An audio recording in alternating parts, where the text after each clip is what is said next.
जय हिंद साथियों। स्वागत है आप सभी का एक और क्लास में। साथियों, ये तीसरा मॉक टेस्ट है, ईवीएस का तीसरा मॉक, जहाँ से ना आपके एग्ज़ाम में कम से कम 5 क्वेश्चन हर हाल में बनेंगे। यानी इस क्लास से आपके एग्ज़ाम में कम से कम 5 क्वेश्चन यहाँ से ज़रूर आएंगे। तो प्यारे साथियों, इसलिए ये क्लास आप लोगों के लिए काफ़ी इम्पोर्टेंट है। तो चलिए शुरू करेंगे पहले प्रश्न से। चलिए आप लोग पेन कॉपी लेके तैयार हो जाइए और साथ में जवाब दीजिएगा आप लोग। शुरू करेंगे पहले सवाल से। तो ये रहा आज के सामने ईवीएस का पहला सवाल। क्वेश्चन नंबर 1 देखिए साथियों, बाईलिंगुअल है। तो जो प्यारे साथी अगर उसको इंग्लिश में जवाब देना है तो इंग्लिश में देख लेंगे, और जो प्यारे साथी को अगर हिंदी में देना है तो वो हिंदी में जवाब देंगे। देखिए 61 नंबर क्वेश्चन कि निम्नलिखित में से कौन सा एक भारत का संघ शासित प्रदेश नहीं है। संघ शासित प्रदेश का मतलब जिसको हम लोग बोलते हैं यूनियन टेरेटरी, यानी संघ शासित प्रदेश नहीं है बोला है। ऑप्शन ए में देखिए लद्दाख, ऑप्शन 2 में जम्मू कश्मीर, ऑप्शन 3 में मणिपुर, ऑप्शन 4 में चंडीगढ़। तो बताइए कि कौन सा एक भारत का संघ शासित प्रदेश नहीं है। प्यारे साथियों, वर्तमान समय में ना भारत में कुल 8 कितना 8 संघ शासित प्रदेश है। और अगर राज्यों की बात करें तो 28 राज्य है, और राजधानियों की बात करें तो 27 राजधानियां हैं। तो इनमें से देखिए 8 संघ शासित प्रदेश है। तो लद्दाख लद्दाख प्यारे साथियों ये संघ शासित प्रदेश है। जम्मू कश्मीर भी है, और आपका चंडीगढ़ भी है। तो कौन नहीं है बोला था, तो हो जाए आपका मणिपुर। मणिपुर जो है ये आपका संघ शासित प्रदेश नहीं है। अब आपको प्यार से यहाँ पे अपने नन्हे मुन्ने हाथों से कमेंट बॉक्स में बताना है कि मणिपुर की राजधानी क्या है। मणिपुर की राजधानी क्या है आपको कमेंट बॉक्स में जरूर बताना है। चलिए इससे आगे फटाफट।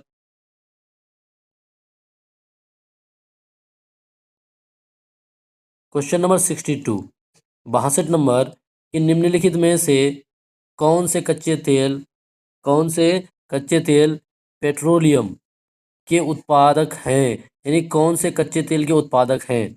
ऑप्शन ए में देखिए कि बॉम्बे हाई तथा पश्चिम बंगाल, ऑप्शन 2 में देखिए असम और ओडिशा, ऑप्शन 3 में प्यारे साथियों गुजरात और तमिलनाडु, ऑप्शन 4 में बिहार और बॉम्बे हाई। तो बताइएगा कि कौन कच्चे तेल के उत्पादक हैं, यानी कच्चा तेल का उत्पादक कौन है, यानी पेट्रोलियम का उत्पादक कौन है, आपको बताना है। तो प्यारे साथियों देखिए पेट्रोलियम का उत्पादक ना गुजरात और तमिलनाडु है। कौन है, गुजरात और तमिलनाडु। पेट्रोलियम के कच्चे तेल के उत्पादक गुजरात और तमिलनाडु, इसलिए सवाल का जवाब हो जाएगा ऑप्शन थर्ड हो जाएगा। चलिए बढ़ेंगे इस प्रश्न के बाद आगे की ओर। देखिए साथियों, आप ना कोई भी कंपटीशन का तैयारी कीजिए, आपके लिए ना पीवाईक्यू सबसे इम्पोर्टेंट होता है। अगर आप पीवाईक्यू कर लिए तो उससे आपको पता चल जाता है कि किस पैटर्न पे और किस तरह के सवाल पूछे जाते हैं। चलिए 63 नंबर सवाल कि हमारे देश का संविधान निम्नलिखित में से किसके नेतृत्व में बनाया गया था। किसके नेतृत्व में देश का संविधान बनाया गया था। ऑप्शन ए में मोहनदास करमचंद्र गांधी यानी महात्मा गांधी, ऑप्शन 2 में सरदार वल्लभ भाई पटेल, ऑप्शन 3 में डॉक्टर भीमराव अंबेडकर, या फिर ऑप्शन 4 में सर्वपल्ली डॉक्टर राधाकृष्णन। तो बताइएगा प्यारे साथियों कि किसके नेतृत्व में भारत का संविधान बनाया गया था। देखिए भारत का संविधान जो है ना, इसको बनने में प्यारे साथियों 2 वर्ष कितना 2 वर्ष 11 माह, कितना 2 वर्ष 11 माह और 18 दिन लगा था। कितना 2 वर्ष 11 माह और 18 दिन लगा था भारत का संविधान को बनने में। और देखिए इसका नेतृत्व किसने किया था, तो डॉक्टर भीमराव अंबेडकर। ध्यान रखिएगा कि किसने नेतृत्व किया था, तो डॉक्टर भीमराव अंबेडकर। पहले साथियों अगर आपको ऐसे पूछ दे कि ड्राफ्टिंग कमेटी के अध्यक्ष कौन थे, देखिए जो ड्राफ्ट तैयार किया गया था, तो ये जो भीमराव अंबेडकर है ना, यही भीमराव अंबेडकर ड्राफ्टिंग कमेटी। ध्यान रखिएगा पहले साथ एग्जाम में पूछा जाता है कि कमेटी ड्राफ्टिंग कमेटी के अध्यक्ष कौन थे, तो ड्राफ्टिंग कमेटी के अध्यक्ष डॉक्टर भीमराव अंबेडकर थे। इस बात को आप ध्यान रखिएगा। चलिए बढ़ेंगे इस प्रश्न के बाद आगे की ओर। अगला सवाल 64 नंबर क्वेश्चन कि पौधों के लिए किए जाने वाले नीचे दिए गए कार्यों पर विचार कीजिए। यानी पौधा जो है, पौधों के लिए किए जाने वाले नीचे दिए गए कार्यों पर विचार कीजिए। चलिए ठीक है। ऑप्शन एक में देखिए, ऑप्शन ए में कि पौधों को सहारा देना, ऑप्शन बी में ह्यूमस प्रदान करना, ऑप्शन सी में भोजन संचित या फिर भंडारण करना, ऑप्शन डी में पानी और खनिज को अवशोषित करना। तो आगे देखिएगा क्या है कि इनमें से जड़ों के कार्य है। अच्छा, आपको बताना है कि जो पादप में जड़ों के कौन सा कार्य है। ये जो आपका चार ऑप्शन है, इन चारों में से जड़ का क्या कार्य है। तो प्यारे साथियों देखिए, ऑप्शन डी में अगर देखिएगा पानी और खनिज को अवशोषित करना, तो बिल्कुल ये जड़ का कार्य है। जड़ क्या करता है, पानी और खनिज को एब्जॉर्ब करता है, मिट्टी से अवशोषित करता है, तो डी तो होगा। तो देखिए डी आपका दो तीन चार तीनों जगह है, तो एक में डी नहीं है, तो इसको आप काट दीजिए। चलिए उसके बाद ऑप्शन सी में देखिए भोजन संचित या फिर भंडारण करना। देखिए आप लोग ध्यान रखिएगा, ये भी काम ना आपका भोजन संचित करना या भंडारण करना, ये भी काम आपका जड़ का होता है। तो आपका क्या हो जाएगा, सी और डी तो होगा। आगे देखिए ऑप्शन बी में ह्यूमस प्रदान करना, बिल्कुल नहीं प्यारे साथियों। ह्यूमस ये आपका जड़ ह्यूमस प्रदान नहीं करता है, ऑप्शन बी नहीं होगा। जब ऑप्शन बी नहीं होगा तो तीसरा ऑप्शन भी आपका गया। तो देखिए पौधों को सहारा देना, बिल्कुल सही बात है। जो जड़ है ना वो पौधों को सहारा भी देता है और भोजन को भी संचित करता है और साथ में पानी और खनिज को अवशोषित करता है। इसलिए इस सवाल का जवाब क्या हो जाएगा, ए सी और डी हो जाएगा। क्या हो जाएगा प्यारे साथियों, ए सी और डी, यानी ऑप्शन फोर हो जाएगा। चलिए बढ़ेंगे इस प्रश्न के बाद आगे की ओर। थोड़ा सा छोटा हो जाए दोस्त। ये रहा 65 नंबर सवाल। सवाल है कि पोचमपल्ली भारत के दक्षिण राज्य का एक कस्बा है जो सुंदरता के से डिजाइन की गई चमकदार रंगों की पोचमपल्ली साड़ियों और विशेष प्रकार की बुनाई, जिसे पोचमपल्ली भी कहते हैं, के लिए प्रसिद्ध है। ये कस्बा अब किस राज्य का भाग है। देखिए पोचमपल्ली ना प्यारे साथियों, ये साड़ियों के लिए फेमस है। खूबसूरत डिजाइन किया हुआ साड़ियों के लिए आपका क्या है, पोचमपल्ली फेमस है। तो बोला है कि पोचमपल्ली जो एक कस्बा है, अभी ये किस राज्य का भाग है। क्या ये पोचमपल्ली आपका कर्नाटक का भाग है, या पोचमपल्ली केरल का है, मेरे साथियों तेलंगाना, या फिर तमिलनाडु। तो देखिए अब ना ये जो कस्बा है, जो पोचमपल्ली कस्बा है, जहाँ पे ना खूब सुंदर वाला साड़ी बनाया जाता है, वो पोचमपल्ली अभी कहाँ पे है प्यारे साथियों, तेलंगाना में। कहाँ पे, तेलंगाना।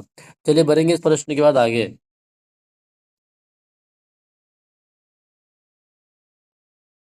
क्वेश्चन नंबर 66, निम्नलिखित में से खाद्य पदार्थों के उस समूह को चुनिए जिसके प्रत्येक सदस्य में लौह पर तत्व प्रचुर मात्रा में होता है। देखिए साथियों, ईवीएस में ना कुल 30 प्रश्न होते हैं। कितने, कुल 30 प्रश्न ईवीएस के होते हैं, और ये ना काफ़ी आसान होता है। यहाँ पे आप इजीली 30/30 या फिर 28-29 स्कोर कर सकते हैं। और ये स्कोरिंग आपका पेपर इसको माना जाता है, क्योंकि ये ना इतना भी हार्ड नहीं होता, काफ़ी आसान होता है। तो देखिए बताइए आप कि निम्नलिखित में से खाद्य पदार्थों के उस समूह को चुनिए जिसके प्रत्येक सदस्य में लौह, यानी जो लोहा है ना, ये प्रचुर मात्रा में पाया जाता है, ठीक ठाक मात्रा में पाया जाता है। किसमें बताइए। ऑप्शन एक में देखिए क्या, गुड़ आंवला और टमाटर। ऑप्शन दो में देखिए आंवला पालक और गुड़। ऑप्शन तीन में देखिए आंवला बंदा गोभी और टमाटर। ऑप्शन चार में देखिए बंदा गोभी आंवला और पालक। तो पहले साथियों देखिए, एक बीमारी होता है क्या, खून की कमी। कौन सी बीमारी, खून की कमी नामक एक रोग होता है। और ये बीमारी किसको होता है, ज़्यादातर महिलाओं को होता है। कौन सी बीमारी, खून की कमी, यानी जिसको रक्त लाभ कहते हैं। क्या कहते हैं, रक्त लाभ। इंग्लिश में इसको एनीमिया कहा जाता है। तो जिसको रक्त लाभ होता है, एनीमिया होता है ना, तो डॉक्टर द्वारा उसको सलाह दिया जाता है, आप क्या खाइए, गुड़ आंवला और पालक। क्या खाइए, गुड़ आंवला और पालक। क्यों, क्योंकि इसमें ना अत्यधिक मात्रा में, प्रचुर मात्रा में इसमें आयरन तत्व यानी लौह पाया जाता है। तो इस सवाल का जवाब क्या हो जाएगा मेरे साथियों, गुड़ आंवला और पालक हो जाएगा। चलिए बढ़ेंगे इस प्रश्न के बाद आगे। देखिए 67 नंबर सवाल 67, निम्नलिखित में से पक्षियों का वो समूह चुनिए जिसका प्रत्येक सदस्य हमारी तुलना में 4 गुनी अधिक दूरी की वस्तुओं को स्पष्ट देख सकने योग्य है। देखिए पक्षियों का ना आपको एक समूह चुनने बोला है, जो हमारी तुलना मतलब हम लोगों की तुलना में 4 गुना अधिक दूर की वस्तुओं को स्पष्ट देख सकता है। प्यारे साथियों, यहाँ से ना एक बात ध्यान रखिएगा, आप पढ़े होंगे क्लास 10th में कि स्पष्ट दृष्टि, स्पष्ट दृष्टि की न्यूनतम दूरी, स्पष्ट दृष्टि की न्यूनतम जो दूरी होता है वो कितना होता है आपका 25 सेंटीमीटर। कितना? 25 सेंटीमीटर। इसको आप मीटर में भी कन्वर्ट कर सकते हैं। तो स्पष्ट दृष्टि की न्यूनतम दूरी कितना होता है? 25 सेंटीमीटर। लेकिन दूर जो होता है ना वो अनंत होता है। तो देखिए क्या बोला है कि हमारी तुलना में 4 गुना अधिक दूरी कौन देख पाएगा? ऑप्शन 1 में है फाख्ता, कौवा और मोर। ऑप्शन 2 में है बाज, कबूतर और तोता। बाज तो होता है लेकिन कबूतर तोता नहीं होता है। ऑप्शन 3 में देखिए कौवा, चील और बुलबुल। और ऑप्शन 4 में देखिएगा बाज, चील और गिद्ध। तो प्यारे साथियों बाज, चील और गिद्ध जो है ना ये हमारी तुलना में हम लोगों से क्या होता है 4 गुना 4 गुनी अधिक दूरी की वस्तुओं को स्पष्ट देख पाता है। कौन साथियों? बाज, चील और गिद्ध। चलिए बढ़ेंगे इस प्रश्न के बाद आगे की ओर। देखिए एक सवाल ना घर वाला एक सवाल हर हाल में पूछता है। सीटेट के एग्जाम में ईवीएस में घर वाला सवाल, चाहे आपको राजस्थान का घर पूछ दे, असम का पूछ दे, आपको मनाली का पूछ दे, तो घर वाला ना एक सवाल हर हाल में पूछा जाता है। चलिए 68 नंबर सवाल देखिए आप, कि नीचे दिए गए किस एक राज्य के ग्रामीण लोग अपने ढालू छत वाली लकड़ी के मकान मजबूत बांस के खंभों पर धरती से 3 से 3.5 मीटर की ऊंचाई पर बनाते हैं? ऑप्शन 1 में है क्या वो राजस्थान में बनाते हैं। ऑप्शन 2 में लद्दाख में। ऑप्शन 3 में असम में। ऑप्शन 4 में ओडिशा में। तो बताइए साथियों जो घर जो बनाया जाता है ढालू छत वाली लकड़ी के मकान और मजबूत बांस के खंभों पर। देखिए जब भी बांस आ जाए ना, क्या साथियों? बांस। आप बस याद रखिएगा जब भी बांस आ जाए तो आप एक स्टेट याद रखिएगा, और वो कौन सा? असम। यानी बांस की बात करें, यानी बांस वाले घर की बात, तो ध्यान रखिएगा वो असम हो जाएगा। प्यारे साथियों देखिए असम में ना क्या होता है कि मजबूत बांस के खंभों पर धरती से 3 से 3.5 मीटर, यानी अगर इसको फीट की बात करें तो यह लगभग आपका कितना हो जाएगा? 10 से 12 फीट। कितना हो जाएगा ये आपका? लगभग में 10 से 12 फीट की ऊंचाई पर इसलिए बनाया जाता है क्योंकि वहाँ पे ना पानी होता है, पानी काफ़ी ज़्यादा होता है। इस वजह से साथियों घरों को ना ऊंचाई पर बनाया जाता है। कितना? 10 से 12 फीट की ऊंचाई पर। इसलिए सवाल का जवाब क्या हो जाएगा? असम हो जाएगा। क्या हो जाएगा? असम। चलिए बढ़ेंगे इससे आगे। देखिए क्वेश्चन नंबर 69। क्वेश्चन नंबर 69 कि भारत के मानचित्र में दिल्ली की स्थिति के सापेक्ष गांधीनगर यानी गुजरात की राजधानी और पटना यानी बिहार की राजधानी की दिशा क्रम से है। देखिए पहले साथियों आप मानिए या ना मानिए, आपके एग्जाम में मैप से एक सवाल आपको शुरू में ही बता दिए हैं कि इस क्लास से ना आपको कम से कम 5 क्वेश्चन यहाँ से आपको बनेंगे ही। तो देखिए मैप से ना एक सवाल हर हाल में बनता है। और यहाँ पे सवाल क्या है कि दिल्ली की स्थिति के सापेक्ष। देखिए दिल्ली की स्थिति के सापेक्ष ना आपका दिल्ली कहाँ पे है, तो मान लेते हैं ये हमारा भारत का नीचे वाला पोर्शन है। ये नीचे वाला पोर्शन है और इसको आप इस तरह से करके, सही से नहीं बन पा रहा है, कोई बात नहीं, ऐसा भारत बन गया। ये हो गया आपका, यहाँ पे दिल्ली है पहले साथियों, यहाँ पे दिल्ली है। अब आगे बोला क्या है कि दिल्ली के सापेक्ष, दिल्ली की स्थिति के सापेक्ष गांधीनगर। गांधीनगर तो गुजरात आपका यहाँ पे है, गुजरात यहाँ पे है, तो यहाँ है तो यहीं पे इधर ही गांधीनगर होगा। उसके बाद आपका बिहार इधर है। बिहार किधर है प्यारे साथियों? तो बिहार आपका, दिल्ली यहाँ पे होता है ना, दिल्ली के सापेक्ष बिहार आपका दक्षिण में थोड़ा होता है, तो बिहार आपका इधर हो जाएगा। अब आगे देखिए क्या बोला है कि इस दिशाएं बताइए। तो देखिए आपका कौन कौन सा दिल्ली के सापेक्ष गांधीनगर यानी गुजरात, तो गुजरात आपका हो जाएगा किधर? उत्तर, नहीं नहीं दक्षिण, यानी इधर आपका हो जाएगा पीछे तरफ, इधर हो जाएगा दक्षिण हो जाएगा, और ये पश्चिम, तो दक्षिण पश्चिम हो जाएगा। और आपका क्या हो जाएगा? बिहार जो है वो दक्षिण पूर्व हो जाएगा। इसलिए दक्षिण पश्चिम और दक्षिण पूर्व ऑप्शन कहाँ है? तो ये देखिए आपको ऑप्शन दूसरा में दिख रहा है। कहाँ पे? सेकंड ऑप्शन में दिख रहा है। आप भारत का मैप को ना अपने दिमाग में छाप लीजिए, आपको यहाँ से ना 1 नंबर हर हाल में मिल जाएगा। चलिए बढ़ेंगे इससे आगे। 70 नंबर सवाल, निम्नलिखित में से किसने मटर के पौधों के साथ प्रयोग किए और ये पाया कि मटर के पौधे में कुछ ऐसे लक्षण होते हैं जो जोड़ियों में पाए जाते हैं, जैसे चिकने या खुरदुरे, लंबे या बौने, पीले या हरे आदि। तो बताइए कि ये अब मटर के पौधों पर किसने एक्सपेरिमेंट किया था? क्या साथी वो आपका डॉक्टर एम एस स्वामीनाथन, या फिर आपका ग्रेगर जॉन मेंडल, या जॉर्ज मेस्ट्रोल ने, या चार्ल्स डार्विन ने? एम एस स्वामीनाथन को ना इसको क्या कहा जाता है प्यारे साथियों? इसको हरित क्रांति का जनक कहा जाता है। हरित क्रांति का जनक किसको? एम एस स्वामीनाथन को कहा जाता है। और देखिए मटर के पौधों पर किसने एक्सपेरिमेंट किया था? तो ग्रेगर जॉन मेंडल। और इसको ना ग्रेगर जॉन मेंडल को जेनेटिक्स किसका? जेनेटिक्स का फादर। जेनेटिक्स का क्या क्या साथियों, जेनेटिक्स का फादर किसको कहा जाता है, जेनेटिक्स का पितामह किसको कहा जाता है, आपका ग्रेगर जॉन मेंडल को। चलिए बढ़ेंगे इस प्रश्न के बाद आगे।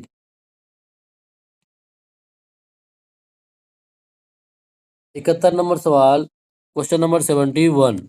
71 नंबर के निम्नलिखित में से कौन सा एनसीएफ 2005 के अनुसार ईवीएस पाठ्यक्रम में सुझाए गए 6 विषयकों में से एक है। देखिए, एनसीएफ 2005 के अनुसार ना ईवीएस में कुल 6 थीम है। कितने हैं? कुल 6 थीम है प्यारे साथियों। कितने थीम है? कुल 6 थीम है। तो आपको बोला है कि 6 में से कौन सा एक है। क्या आपका पदार्थ है, या प्राकृतिक संसाधन है, या चीज़ें जो हम बनाते हैं और करते हैं, ये चीज़ें कैसे काम करती है। तो बताना है कि इन 6 थीम में से, ये जो आपका 6 थीम है, 6 थीम में से आपका कौन सा एक यहाँ पे थीम है। तो देखिए, आपका 6 थीम में से ना चीज़ें चीज़ें जो हम बनाते और करते हैं, ये आपका क्या हो जाएगा, 6 में से एक थीम आपका कौन हो जाएगा, चीज़ें जो हम बनाते हैं और करते हैं। चलिए बढ़ेंगे इससे आगे की ओर।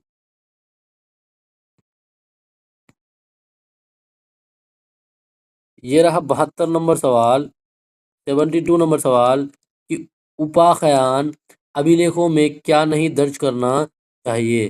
मेरे साथ जो एनेक्डोटल रिकॉर्ड होता है ना, उसमें क्या नहीं दर्ज करना चाहिए। ऑप्शन ए, मुख्य रूप से समस्याग्रस्त स्थितियों की पहचान करना।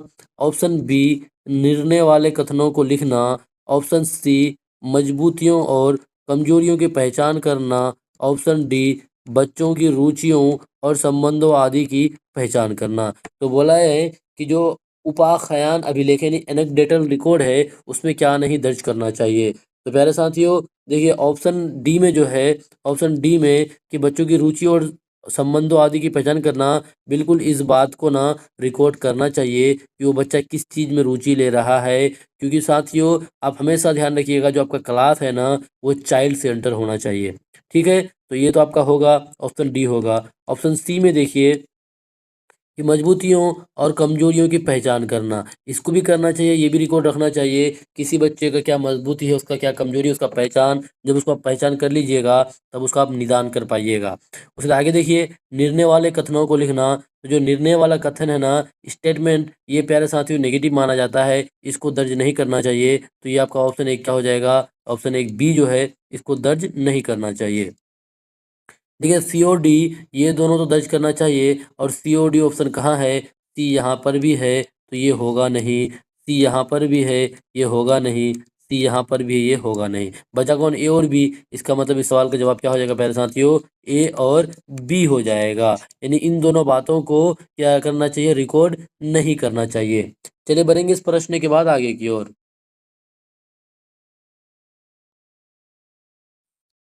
चलिए नेक्स्ट सवाल, क्वेश्चन नंबर 73।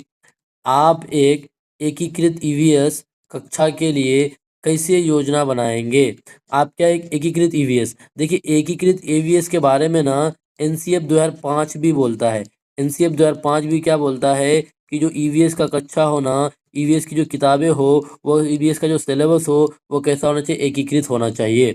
ठीक है, तो इसके बारे में एनसीएफ भी बात करता है। तो देखिए साथियों, इसका जवाब क्या हो जाएगा, आप लोग खुद से जवाब दीजिए कि एकीकृत ईवीएस कक्षा के लिए कैसे योजना बनाएंगे। ऑप्शन एक, कि एक पाठ में दो या अधिक विषय क्षेत्रों को मिलाएंगे।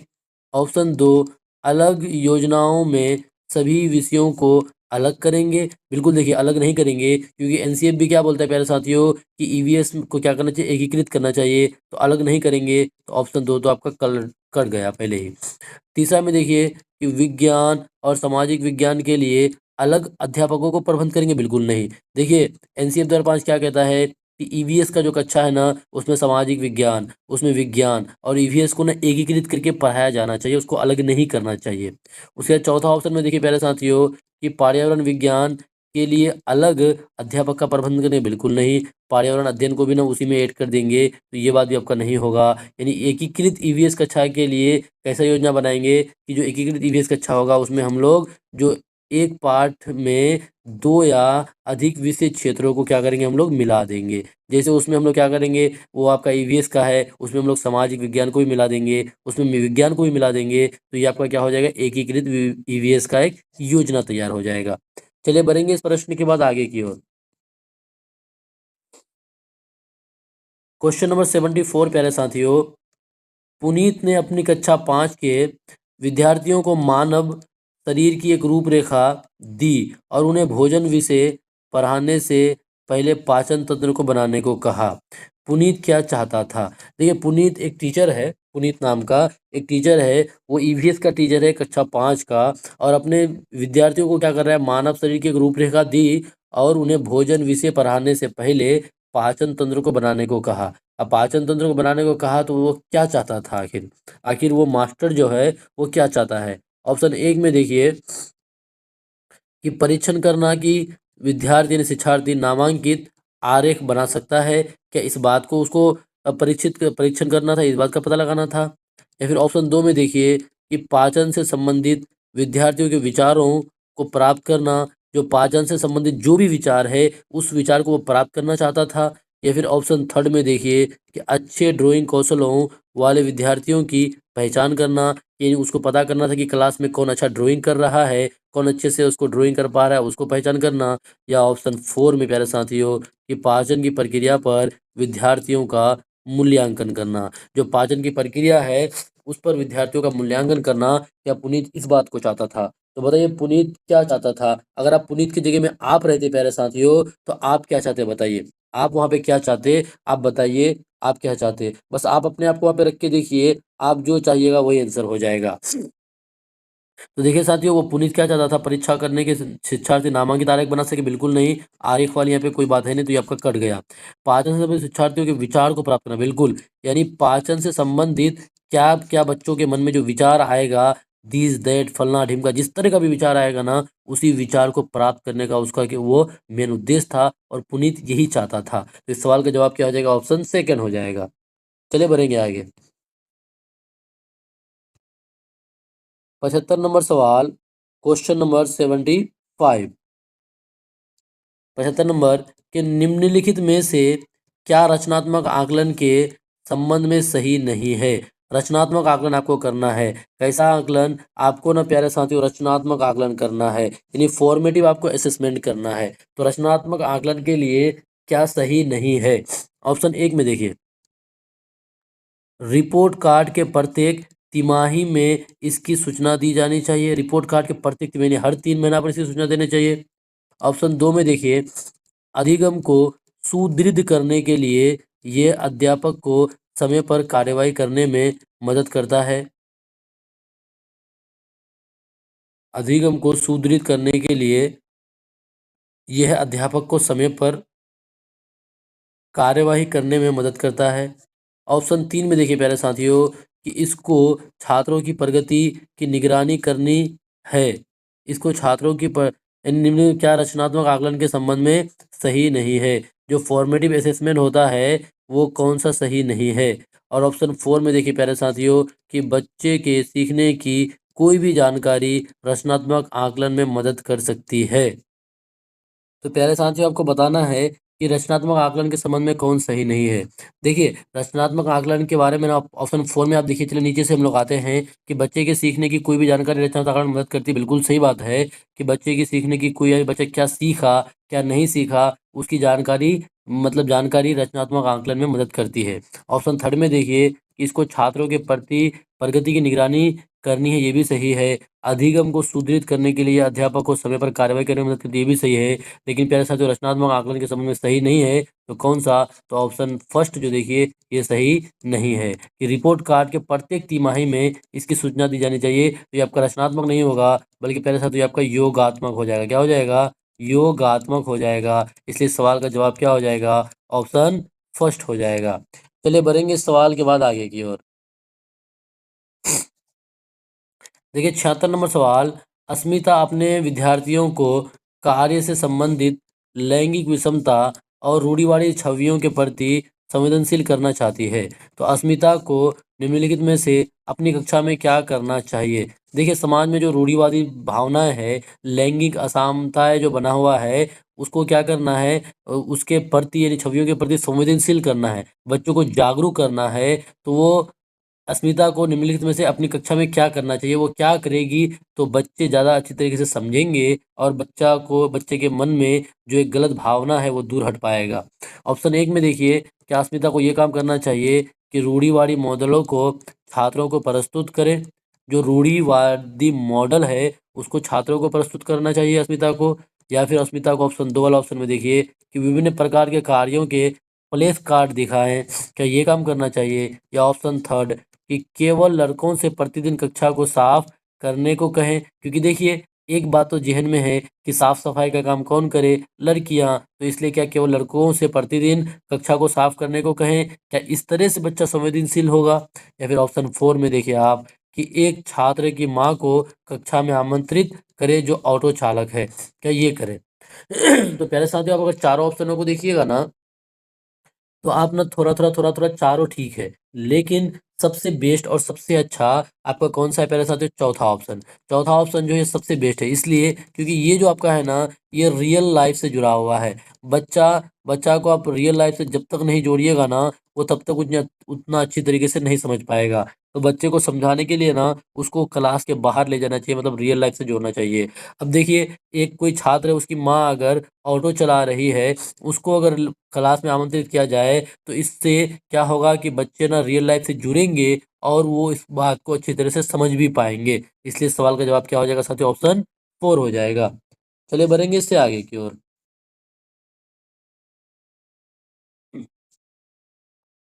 77 नंबर सवाल कि कक्षा 5 के समियन आमतौर पर अपना दिया हुआ कक्षा का कार्य नहीं करते हैं।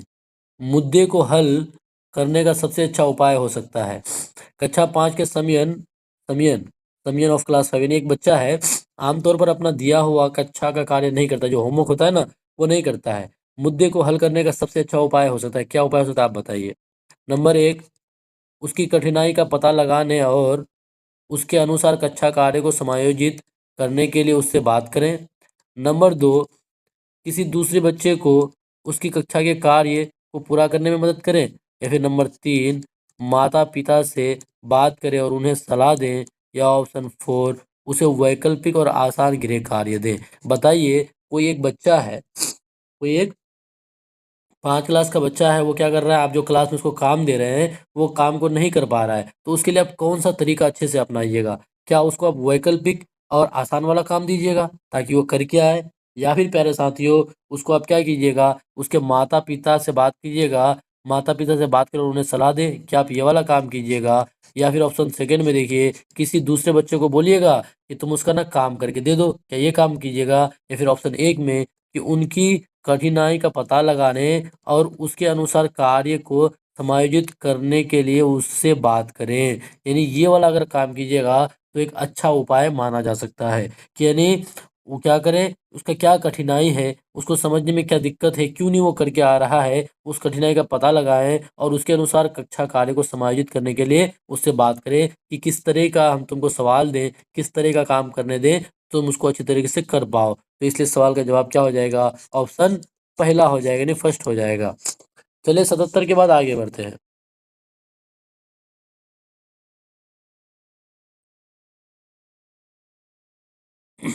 क्वेश्चन नंबर 78, मुस्कान ने परिवहन में डीजल वाहनों का उपयोग निषिद्ध होना चाहिए। मुस्कान ने परिवहन में डीजल वाहनों का उपयोग निषिद्ध होना चाहिए विषय पर एक वाद विवाद का आयोजन किया। ठीक है, मुस्कान ने मुस्कान के द्वारा इस विषय पर कक्षा में वाद विवाद के आयोजन का क्या उद्देश्य है? देखिए, क्या वाद विवाद शुरू हुआ, एक डिबेट कि परिवहन में डीजल वाहनों का उपयोग निषिद्ध होना चाहिए, जो डीजल से जो गाड़ियां चलता है ना, उस पर निषिद्ध होना चाहिए। इस विषय पर क्या हुआ, वाद विवाद। इस विषय पर जो वाद विवाद हुआ क्लास में, तो मुस्कान के द्वारा इस विषय पर कक्षा में वाद विवाद के आयोजन का क्या उद्देश्य है, उसका आखिर मोटो क्या था, क्या उद्देश्य था जो डिबेट हुआ? ऑप्शन 1 में देखिए, वो पूरी तरह परिवहन में डीजल वाहनों पर प्रतिबंध लगाने की आवश्यकता पर छात्रों को संवेदनशील बनाना चाहती है। क्या ये रीज़न हो सकता है? ऑप्शन 2, ये छात्रों के विचारों को जानने और उन्हें सही करने में मदद करेगा। ऑप्शन 3, वह आधुनिक वाहनों के उपयोग के लाभों पर छात्रों को संवेदनशील बनाना चाहती है। ऑप्शन 4, ये इस मुद्दे पर छात्रों को कई दृष्टिकोणों की सराहना करने में मदद करता है। तो बताइए प्यारे साथियों, इस सवाल का क्या जवाब हो जाएगा? 78 नंबर। एक जो क्लास में डिबेट हो रहा है इस पर डीजल के बारे में, तो प्यारे साथियों उसका उद्देश्य क्या हो सकता है? तो देखिए ये जो डिबेट था ये इस मुद्दे पर छात्रों को कई दृष्टिकोण की सराहना करने में मदद करता है। बिल्कुल इस सवाल का जवाब क्या हो जाएगा? ऑप्शन 4 हो जाएगा। अब तीसरा देखिए, वो आधुनिक वाहनों के उपयोग के लाभों पर छात्रों को समझ में आना चाहते हैं। बिल्कुल गलत बात है, ऐसा कोई बात यहाँ पे है ही नहीं है, इसका कोई उद्देश्य है ही नहीं। वह छात्रों के विचारों को जानने और उन्हें सही करने में मदद करेगा, बिल्कुल नहीं, वो उसको सही करने में कोई मदद नहीं करेगा। और ऑप्शन 1 में भी देखिए, वो पूरी तरह से परिवहन में डीज़ल वाहनों पर प्रतिबंध लगाने की आवश्यकता पर छात्रों को सुविधा बनाना चाहती है। ऐसा करके वो बच्चों को इतना बना नहीं पाएगा। लेकिन ऑप्शन 4 जो है, ये इस मुद्दे पर छात्रों को कई दृष्टिकोण की सराहना करने में मदद करता है। यानी ऑप्शन 4 बिल्कुल सही हो जाएगा। चलिए बढ़ेंगे इससे आगे।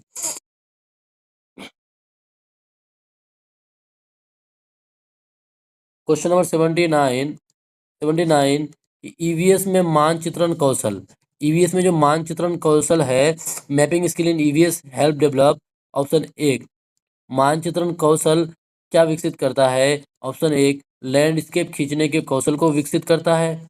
ऑप्शन 2 पूर्वानुमान और गणना के कौशल को विकसित करता है। ऑप्शन 3 रिकॉर्डिंग कौशल को विकसित करता है। ऑप्शन 4 स्थानों की सापेक्ष स्थिति की समझ को विकसित करता है। तो बताइए कि ईवीएस में जो मैपिंग स्किल है ना, वो क्या विकसित करता है प्यारे साथियों? वो किस चीज़ को विकसित करता है? तो देखिए, जो आपका मानचित्र कौशल है, यह स्थानों की सापेक्ष स्थिति की समझ को विकसित करता है। स्थानों की सापेक्ष क्या स्थिति है, उसकी समझ को कौन विकसित करता है? आपका मानचित्र कौशल। चलिए इससे आगे की ओर। क्वेश्चन नंबर 80 80 नंबर सवाल कि ईवीएस की एकीकृत प्रकृति सहायक है। ईवीएस का जो एकीकृत प्रकृति है, जो आपका एनसीएफ 2005 जिसके बारे में बात करता है, एनसीएफ 2005 क्या बात करता है कि ईवीएस का सिलेबस कैसा होना चाहिए? एकीकृत होना चाहिए। तो ईवीएस की एकीकृत प्रकृति सहायक है, किस चीज़ के लिए सहायक है? ऑप्शन 1 पाठ्यचर्या के भार को कम करने और विशिष्ट प्रकरणों को पेश करने में। ऑप्शन 2 पाठ्यचर्या के भार को कम करने और शिक्षार्थियों को सार्थकतापूर्वक सीखने में। ऑप्शन 3 शिक्षार्थी केंद्रित उपागम का पालन करने और संकल्पनाओं की अधिक संख्या का परिचय देने में। ऑप्शन 4 दी गई सूचनाओं को और विवरणों से सीखने में। तो देखिए, जो ईवीएस की एकीकृत प्रकृति है, प्रकृति वो सहायक करता है। प्यारे साथियों, वो सहायक आपका किसको करता है कि पाठ्यचर्या का जो भार है ना, पाठ्यचर्या के भार को कम करने और शिक्षार्थियों को सार्थकतापूर्वक सीखने में। और यही बात आपका एनसीएफ 2005 भी करता है। एनसीएफ 2005 भी यही बात करता है कि ईवीएस में ना आप साइंस को जोड़ दीजिए, उसमें सामाजिक विज्ञान को जोड़ दीजिए, उन सभी को जोड़ करके ईवीएस को पढ़ाना चाहिए। चलिए क्वेश्चन नंबर 81। क्वेश्चन नंबर 81 के निम्नलिखित में से क्या ईवीएस में आकलन का एक व्यापक संकेतक नहीं है?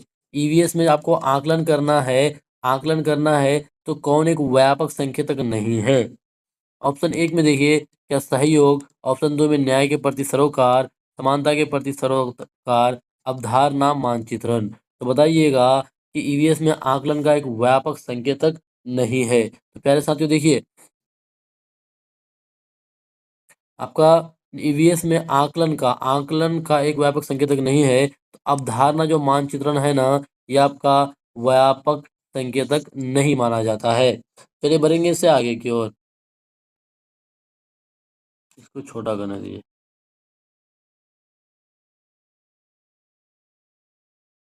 देखिए क्वेश्चन नंबर 82 कि कुछ हजार साल पहले भारत में तालाबों के निर्माण में अल बिरूनी के अवलोकन के आधार पर कक्षा 5 के ईवीएस के पाठ्य पुस्तक में एक अनुच्छेद है। इस अनुच्छेद को शामिल करने का क्या उद्देश्य होगा? बताइए, इस अनुच्छेद को शामिल करने का कक्षा 5 में क्या उद्देश्य हो सकता है? ऑप्शन ए कि ये इतिहास के स्रोतों की पहचान करने में शिक्षार्थियों की मदद करता है। ऑप्शन बी ये शिक्षार्थियों को उनके अवलोकनों की रिकॉर्डिंग में सुधार करने में मदद करता है। ऑप्शन सी ये शिक्षार्थियों को कुछ हजार साल पहले भारत में मौजूद तकनीक की सराहना करने में मदद करता है। ऑप्शन डी, ये विद्यार्थियों को इतिहास में साक्ष्य की भूमिका की सराहना करने में मदद करता है। तो बताइए प्यारे साथियों, जो 82 नंबर सवाल कि कुछ हजार साल पहले भारत में तालाबों के निर्माण के अल बिरूनी के अवलोकन के आधार पर कक्षा 5 का जो ईवीएस है पाठ्य पुस्तक, उसमें एक अनुच्छेद है। इस अनुच्छेद को शामिल करने का क्या उद्देश्य हो सकता है? तो देखिए, पहला उद्देश्य कि ये इतिहास के स्रोतों की पहचानने में शिक्षार्थियों को मदद करता है। ये तो उद्देश्य होगा ही, यानी ए होगा, तो ये देखिए सब में है। उसके बाद ये शिक्षार्थियों को उनके अवलोकनों की रिकॉर्डिंग में सुधार करने में मदद करता है। बिल्कुल गलत बात है प्यारे साथियों, वो ना रिकॉर्डिंग को सुधार करने में मदद नहीं करेगा, तो इसलिए ऑप्शन बी आपका गलत हो जाएगा। तो ऑप्शन बी गलत होगा, तो बी देखिए कहाँ कहाँ है। तो देखिए, पहला ऑप्शन में आपको बी है, ये आपका गया। दूसरा में आपका भी नहीं है, दूसरा में है तो वो भी है, तीसरा में नहीं है, चौथा में भी नहीं है। चलिए दूसरा देखिए, ये शिक्षार्थियों को कुछ हजार साल पहले भारत में मौजूद तकनीक की सराहना में मदद करती है। बिल्कुल सी बात सही है, तो ए भी सही है, सी भी सही है। डी देखिए कि ये विद्यार्थियों को इतिहास में साक्ष्य की भूमिका की सराहना करने में मदद करती है, मतलब डी भी सही है। तो इसलिए सवाल का जवाब क्या हो जाएगा? ऑप्शन सेकेंड हो जाएगा, ए सी डी। क्या हो जाएगा? ए सी डी। चलिए बढ़ते हैं इससे आगे। साथियों, क्वेश्चन नंबर 83 कि अपनी कक्षा में 50 से अधिक छात्रों के साथ वानी उन्हें एक ऐसी गतिविधि में जोड़ना चाहती है जिससे सीखने को बढ़ाने के लिए अधिकतम संख्या में इंद्रियां शामिल हो। निम्नलिखित में से कौन सा क्रियाकलाप उपरोक्त कार्य के लिए ठीक होगा? देखिए, क्या है कि अपनी कक्षा में 50 से अधिक छात्रों के साथ वानी उन्हें एक ऐसी गतिविधि में जोड़ना चाहती है जिसमें सीखने को बढ़ाने के लिए अधिकतम संख्या में इंद्रियां, आपके शरीर में जो इंद्रियां है ना, वो अधिकतम संख्या में क्या हो, शामिल हो। तो बोला है कि निम्न में से कौन सा क्रियाकलाप उपरोक्त कार्य के लिए ठीक होगा? ऑप्शन एक में देखिए कि कौशलों के प्रदर्शन के लिए समुदाय से संदर्भ व्यक्तियों को आमंत्रित करना। ऑप्शन दो, समूह चर्चा को प्रोत्साहित करना। ऑप्शन तीन, उचित एवी साधन के लिए स्मार्ट कक्ष का उपयोग करना। ऑप्शन फोर, कि नज़दीक के स्थान के लिए क्षेत्र भ्रमण का आयोजन करना। तो पहले साथियों देखिए क्या बोला है कि कौन सा एक्टिविटी किया जाए, कौन सा क्रियाकलाप किया जाए जिसमें जो आपका इंद्रियां है ना, वो अधिकतम शामिल हो। तो उसके लिए क्या होना चाहिए कि उसको रियल लाइफ पे बेस्ड होना चाहिए। रियल लाइफ में बेस्ड होने का मतलब उसको क्लास से बाहर की ज़िंदगी से उसको जोड़ना चाहिए। तो उसके लिए अब अगर आप क्या कर रहे हैं कि नज़दीक के स्थान के लिए अगर आप क्षेत्र भ्रमण का आयोजन कीजिएगा, तो उसमें जब बच्चा क्षेत्र भ्रमण में जाएगा तो उसकी जो इंद्रियां है ना, जो ज्ञानेंद्रियां है, वो क्या होगा, अधिकतम शामिल होगा इस क्रियाकलाप में। इसलिए इस सवाल का जवाब क्या हो जाएगा? ऑप्शन फोर हो जाएगा। चलिए इससे आगे। 84 नंबर सवाल, इकरा अपने शिक्षार्थियों को ईवीएस में समाचार पत्रों और पत्रिकाओं को पढ़ने के लिए क्यों प्रोत्साहित करती है? देखिए, इकरा एक टीचर है, वह अपने स्टूडेंट को ना ईवीएस में क्या समाचार पत्र, किसको, समाचार पत्र और जो पत्रिकाएं हैं उसको पढ़ने के लिए प्रोत्साहित करती है। क्या रीज़न हो सकता है? ऑप्शन ए, ये मनोरंजक संसाधन उपलब्ध है इस वजह से। या फिर ऑप्शन दो, ये शिक्षार्थियों को उनके अपने संसार से जुड़ने में सहायता करता है। ऑप्शन तीन, ये विद्यार्थियों को स्वतंत्र बनाने में सहायता करता है। ऑप्शन फोर, ये विद्यार्थियों को प्रतिस्पर्धी बनाता है। देखिए, प्रतिस्पर्धी रहे तो इसको आप काट दीजिएगा आपका, और मनोरंजक भी इसको भी आप काटिए। दो ऑप्शन तो गया, बचा आपका दो और तीन, ये दो बचा। तो इन दो और तीन में देखिए प्यारे साथियों, दो और तीन में आपका क्या हो जाएगा कि ये शिक्षार्थियों को ना उनके अपने संसार से जुड़ने में सहायता करता है। जो न्यूज़पेपर पढ़वाता है तो उससे बच्चा क्या होगा कि उसके आस पड़ोस में क्या हो रहा है, कौन सी घटनाएं हो रहा है, उससे बच्चा क्या होगा, उस न्यूज़पेपर को पढ़ के उस घटना से वो जुड़ेगा। यानी सवाल का जवाब क्या हो जाएगा? ऑप्शन सेकंड हो जाएगा। चलिए बढ़ते हैं इससे आगे।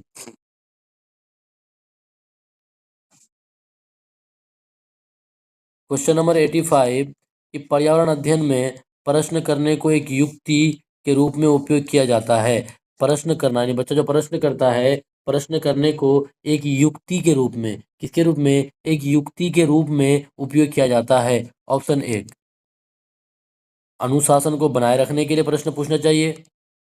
या फिर ऑप्शन दो, ध्यान खींचने के लिए। या ऑप्शन तीन, नियमों के पालन को बढ़ावा देने के लिए। या ऑप्शन फोर, कक्षा कक्ष में जिज्ञासा को बढ़ाने के लिए। तो आप बताइएगा पहले साथियों कि आप क्लास में सवाल क्यों कीजिएगा? आप अगर एक टीचर हैं तो आप क्लास में सवाल क्यों कीजिएगा? क्या बताइए, क्लास में सवाल इसलिए कीजिएगा कि क्लास में अनुशासन बनाए रखा जाए? देखिए, ये बात ना बिल्कुल सटीक नहीं है, जिसको आप काटिए।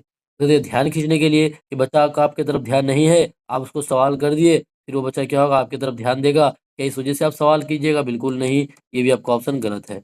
ऑप्शन 3 में देखिए कि नियमों के पालन को बढ़ावा देने के लिए, बिल्कुल नहीं। प्यारे साथियों, जब देखिए यहाँ पे जिज्ञासा वाली बात आ जाए, प्रोत्साहित वाली बात आ जाए, तो उसको आप गौर से ध्यान दीजिएगा कि कक्ष में ना जिज्ञासा को बढ़ाने के लिए, देखिए पढ़ाते-पढ़ाते जब बच्चों को आप सवाल कीजिएगा, उसके बाद बच्चा भी क्या होगा, उससे जब आप जवाब देने लगेगा ना, तो उससे बच्चा को लगेगा, अपना प्रेजेंटेशन उसको पता चलेगा, बच्चा अपना मौजूदगी उसको पता चलेगा, जिससे बच्चों का जो जिज्ञासा है, वो और बढ़ेगा। यानी सवाल का जवाब क्या हो जाएगा? ऑप्शन 4 हो जाएगा। चलिए बढ़ते हैं इससे आगे की ओर प्यारे छात्रों।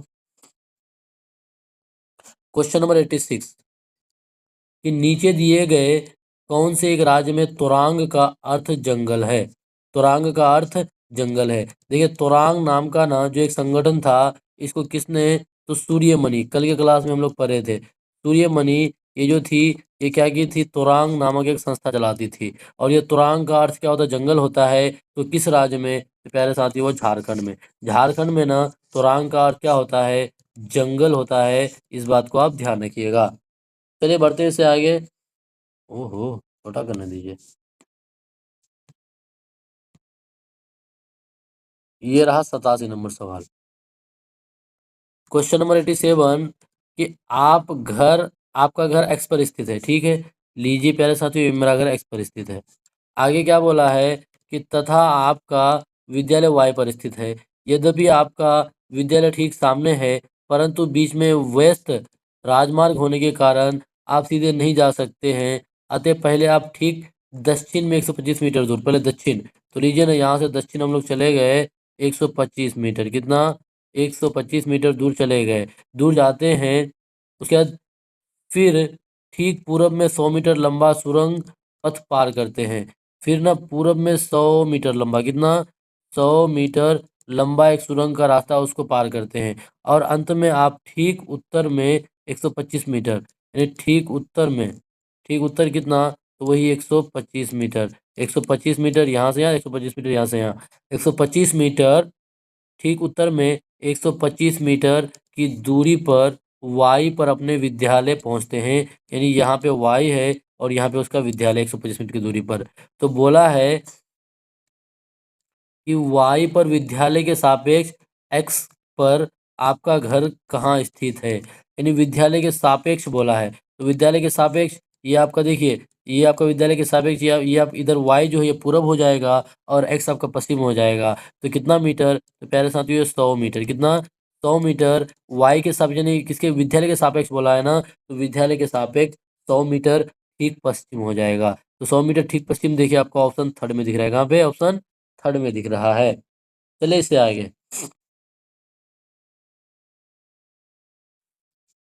देखिए 88 नंबर सवाल कि कोई लड़का नागरकोल से मरगांव जाने के लिए 4 जून 2020 को किसी रेलगाड़ी में सवार हुआ। ये रेलगाड़ी कितना 22:30 बजे नागरकोल से चली और 6 जून 2020 को 4:30 बजे मरगांव पहुंची। यदि इस समय अंतराल में रेलगाड़ी 1145 किलोमीटर की दूरी तय करेगी, तो रेलगाड़ी की औसत चाल क्या होगी? देखिए औसत चाल निकालने के लिए आपको दूरी दिया हुआ है, बस आप समय पता कर लीजिए। देखिए 4 जून को निकल रहा है, कितने बजे प्यारे साथियों? 22:30। तो 22:30 का मतलब हो जाएगा, वो आपका समय क्या हो जाएगा? समय आपका, और उसको 12 आवर के फॉर्मेट में कीजिएगा तो 10:30 पीएम हो जाएगा, यानी रात हो जाएगा। फिर वो कितना, 4 जून तो 5 जून भी होगा। 5 जून को भी वो आपका 10:30 होगा यहाँ तक हो गया 24 घंटा। फिर वो कितना, 6 जून को कितना, 4 बजे, यानी सुबह भोरे-भोर वो 4:30 बजे पहुँच रहा है। तो 24 घंटा यहाँ पे, 6 घंटा यहाँ पे, तो कुल मिला के उसको कितना घंटा लग रहा है प्यारे साथियों? उसको समय लग रहा है 30 घंटा। समय 30 घंटा। और देखिए कुल दूरी कितना है? तो कुल दूरी है 1145 किलोमीटर। जब इसको आप डिवाइड कीजिएगा ना, ये आपका कितना आ जाएगा? ये 3 तिया 9, कितना? 3 तिया 9, लगभग में आपका ये 38 पॉइंट, कितना? 38.116 हो जाएगा। 38.11167 ऐसा कुछ हो जाएगा। तो इसलिए इस सवाल का जवाब क्या हो जाएगा मेरे साथियों? करीबी में कौन है? 38.5 है, यानी 38.5 किलोमीटर पर आवर हो जाएगा। और देखिए इस तरह ये जो आपका सवाल है ना, क्वेश्चन नंबर 88, इससे पहले वाला जो सवाल है क्वेश्चन नंबर 87, ये दोनों पैटर्न पर हर हाल में आपको ना 2 सवाल आएगा तो आएगा ही, आप लिख के ले लीजिए। चलिए इससे आगे। क्वेश्चन नंबर 89 89 नंबर सवाल कि नीचे दिया गया कौन सा कथन मधुमक्खियों और छत्तों के विषय में सही नहीं है। मधुमक्खी और छत्ते के विषय में कौन सा कथन सही नहीं है।